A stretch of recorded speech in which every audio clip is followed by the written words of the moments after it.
Hello, friends. I hope you all are very well.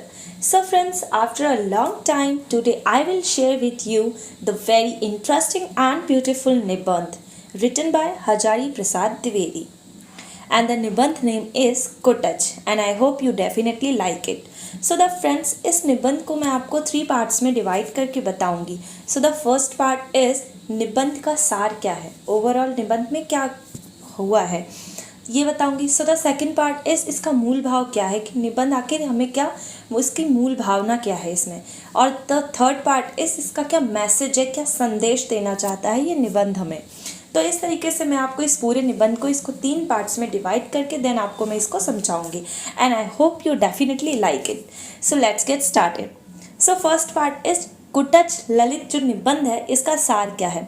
तो ये जो निबंध है कुटच, इसको हम ललित निबंध यानी एक ऐसा निबंध जिसमें भाव और विचार के सामंजस्य और भाषा शैली के ललित के द्वारा लेखक अपनी बात आत्मीय ढंग से कहता है.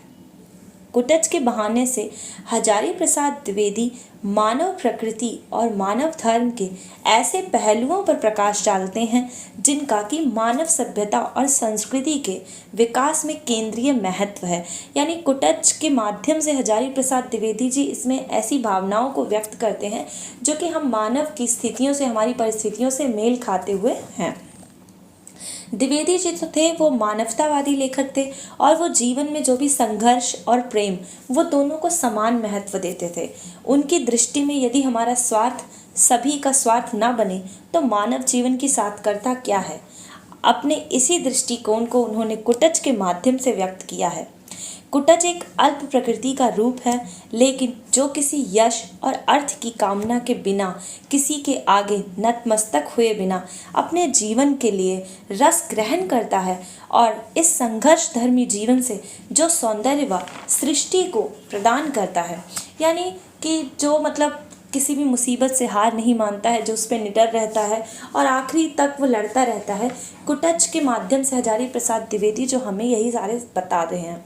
और उसका महत्व क्या है, शब्दों में शायद ही हम इन चीज़ों को बयान कर सकते हैं. द्विवेदी जी ने इसी बात को इसके माध्यम से बताया है. कुटच को पढ़ते हुए जब आप मेरी अभी स्टोरी जब मैं आपको इसे बताऊंगी, या आपको अगर कभी टाइम होता है आप इसे पढ़ें, तो आपको इसको पढ़ते वक्त ऐसा लगेगा कि आप कोई पहाड़ी से पौधे के बारे में, उसके बारे में जानकारी हासिल कर रहे हैं, उसके इतिहास को, उसके परिवेश को, उसकी प्रकृति को, सबके बारे में. पर निश्चय ही ये सब बातें निबंध में हैं, लेकिन इन बातों को द्विवेदी जी ने इस ढंग से कहा है कि इसका अर्थ सिर्फ कुटच तक ही सीमित नहीं रहता है. यह काव्य की समास शैली है जिसका प्रयोग वो निबंध के लिए भी करते हैं. अगर हम इसकी भाषा दृष्टि से भी निबंध को अगर देखें तो प्रभाव अप्रतिम है. द्विवेदी जी के निबंध में ना तो वैचारिक बोझिलता होती है और ना ही भावनात्मक, और वे ज्ञान को संवेदनात्मक रूप में और संवेदना को ज्ञानात्मक रूप में प्रस्तुत करते हैं. निबंध में उनके पांडित्य का भी प्रमाण मिलता है, लेकिन वो आतंकित नहीं करते बल्कि हमारे ज्ञान भंडार को समृद्ध करते हैं.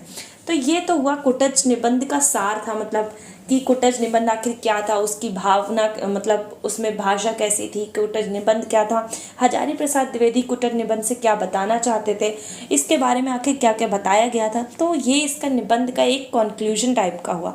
अब हम जानते हैं कि कुटच निबंध जो है इसका मूल भाव क्या है, इस निबंध को लिखा क्यों गया है, इसकी मूल भावना क्या है. तो हम इसकी शुरुआत करते हैं. तो इस निबंध में कुटच जो है वो पौधे के माध्यम से हजारी प्रसाद जी ने कई कालों का सांस्कृतिक यात्रा की है. कुटच का मूल संदेश है कि अपरिचित अर्थात जो मिल जाए शान के साथ उसे ग्रहण करो, अपराजित रहो, हार न मानो. कुटच जो है हमें यही बताता है कि कभी ज़िंदगी से आपको हार नहीं मानना है. कुटच जो है जिस काल की रचना है उस काल में द्विवेदी जी को काशी विश्वविद्यालय की राजनीति का शिकार होना पड़ा था. उन्हें चंडीगढ़ जाना पड़ा था. वे इस पौधे के माध्यम से समझौतेवादी और स्वार्थ प्रेरित राजनीति करने वाले लोगों पर व्यंग्य करते हैं. कुटच व्यक्तित्व की अबाध स्वतंत्रता का कायल है. उसमें मस्ती और आत्मविश्वास है जो जीवन के सहज प्रवाह में उसे मिला है. यानी वो इतना अंदर से मतलब उसे आत्मविश्वास, इसका इतना ज़्यादा कॉन्फिडेंस है, वो इससे भरा पड़ा है कुटच, तो उसको लोगों की बातों से उसे कोई फर्क नहीं पड़ता है। कहते हैं निबंध में कि सुखवा यदि वा दुख प्रियवा यदि वाम प्रियम प्राप्त प्राप्त मुपासिता हृदय न पराजिता। अर्थात हृदय न पराजित, कितना विशाल वह हृदय होगा जो सुख से दुख से प्रिय से अप्रिय से विचलित न होता होगा। इस माध्यम से वो हमें कुटच के बारे में बताते हैं। हजारी प्रसाद द्विवेदी जी कहते हैं कुटच जो है वह शान से जीता है, वह किसी के द्वार पर भीख मांगने के लिए नहीं जाता है। कोई निकट आया तो भय के मारे अधमरा भी नहीं होता है। कुटच के जीवन का उद्देश्य है भीष्म पितामह की भांति अद्वित है, चाहे सुख हो या दुख हो, प्रिय हो या अप्रिय हो, जो मिला उसने स्वीकार कर लिया है, उसी शान के साथ उसे ग्रहण करो, कभी हार मत मानो। कुटच जो है एक जंगली पौधा होता है, उस पर कितनी तूफान आती है, बाढ़, हवाएं चलती हैं, पर वो कभी उखड़ के कहीं और नहीं चला जाता है। वो हर परिस्थितियों से अपने आप को लड़ता है और उनसे वहीं पर वो डटा रहता है। वो इंसान को भी हजारी प्रसाद द्विवेदी जी यही बताना चाहते हैं कि आप जिंदगी की परिस्थितियों से हार मत मानिए, आप उनसे लड़ाई कीजिए और आप डटे रहिए अपने मकसद को पूरा करने में। क्योंकि जब कुटच जैसा पौधा जो अपनी ज़िंदगी से हार नहीं मानता, तो आप तो फिर भी मनुष्य हैं। आप अपनी ज़िंदगी से हार कभी मत मानिए। अतः कहना होगा जितना विशाल वह हृदय होगा जो सुख से दुख से प्रिय से अप्रिय से विचलित नहीं होता। मतलब उसको अगर प्यार मिले तो ठीक है, ना मिले तो कोई बात नहीं, वो उन सब चीज़ों से वो विचलित नहीं हो जाता है। वो निडर है, आत्मविश्वासी है। कुटच को देखकर और रोमांच हो आता है कि कहाँ से मिली है यह अविचलित जीवन दृष्टि। क्योंकि हम मानव हैं, हम लोग इतने भी ज़्यादा वो नहीं है कि मतलब हम कभी ज़िंदगी में हार न माने या हमेशा आत्मविश्वास से भरे रहें, हम कभी विचलित ना हों। पर ये कुटच के अंदर ये सारे गुण हैं। ये कहाँ से आए हैं इसके अंदर? ना मार्थ मार्थ मिच्छामिनी मनो नित्या मनोन्तरे मनो में निर्जिता तस्मातः वशे तिष्ठति सर्वदा। अर्थात कुटच जो है वो अपने मन पर सवारी करता है, मन को अपने पर सवार नहीं होने देता। मनस्वी मित्र तुम धन्य हो, ये हमें कुटच के बारे पता चलता है। और कुटच में हमें यही रास्ते कहते हैं कि मनस्वी मित्र तुम धन्य हो, तुम्हारे जैसा कोई नहीं। तो ये हुआ हमारी कुटच, जो कुटन निबंध था, इसका मूल भाव। अब हम जान लेते हैं जल्दी से फटाक से कुटच का संदेश क्या है हम लोगों के लिए। तो कुटच जो है वो हमें ये संदेश देता है कि मनुष्य केवल इतिहास विधाता की योजना के अनुसार जी रहा है। किसी को सुख मिले तो अच्छी बात, नहीं मिला तो कोई बात नहीं, परंतु उसे अभिमान नहीं करना चाहिए कि मतलब छोटी सी कामयाबी से आपको घमंड नहीं करना चाहिए। क्या पता कल वो वक्त रहे ना रहे। आप जैसे हो वैसे रहो। अगर आपको सम्मान मिलते हैं, आपको इज्जत मिलती है, आपको आपके लक्ष्य की कामयाबी आपको मिल जाती है, तो आप उसमें छोटी सी चीज़ों पे अभिमान मत करना।